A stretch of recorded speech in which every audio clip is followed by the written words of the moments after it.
Hi friends, సాంప్రదాయాలకి కట్టుబాట్లకి మన దేశం పుట్టినిల్లు. మన దేశంలో ఎన్నో గుళ్ళు ఉన్నాయి. ప్రతి గుడికి ఒక్కొక్క పద్ధతి, ఒక్కో సాంప్రదాయం. మన దేశానికి ఒక గుడి ఉందన్న విషయం మీకు తెలుసా? ఈ వీడియోని ఎక్కడ స్కిప్ కాకుండా చూడండి. ఆ విషయాలేంటో తెలుసుకుందాం. అలాగే లైక్ చేయండి, షేర్ చేయండి మరియు సబ్స్క్రైబ్ చేయండి. ఆంధ్రప్రదేశ్లో గల వారణాసిలోని మహాత్మా గాంధీ కాశీ విద్యాపీఠం ప్రాంగణంలో ఉంది భారతమాత మందిరం. ఇక్కడ సాంప్రదాయ దేవతల విగ్రహాలకు బదులుగా ఈ ఆలయంలో పాలరాతితో చెక్కబడిన అఖండ భారతదేశ భారీ శిల్పం ఉంది. ఈ దేవాలయంలోని ప్రధాన ఆరాధ్య దైవం భారతమాత. దీన్ని భారతమాతకు అంకితం చేయబడింది. ప్రపంచంలోనే భారతమాతకు చెందిన దేవాలయంలో ఇది మొట్టమొదటిది. 1936లో స్వాతంత్ర సమరయోధుడు బాబు శివప్రసాద్ గుప్తా చేత నిర్మించబడిన భారతమాత మందిరాన్ని మహాత్మా గాంధీ ప్రారంభించాడు.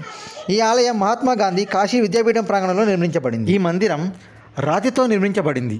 ఈ ఆలయం ఎత్తు 275 అడుగులు. ఇది ఫ్రెండ్స్, ఈ వీడియో మీకు నచ్చిందని అనుకుంటున్నాను. ఇలాంటి వీడియోస్ మరిన్ని చేసే విధంగా మీరు మమ్మల్ని ఎంకరేజ్ చేస్తారని అనుకుంటున్నాను. ఈ వీడియోని లైక్ చేయండి, షేర్ చేయండి మరియు సబ్స్క్రైబ్ చేయండి. Thank you friends. మళ్ళీ కలుద్దాం.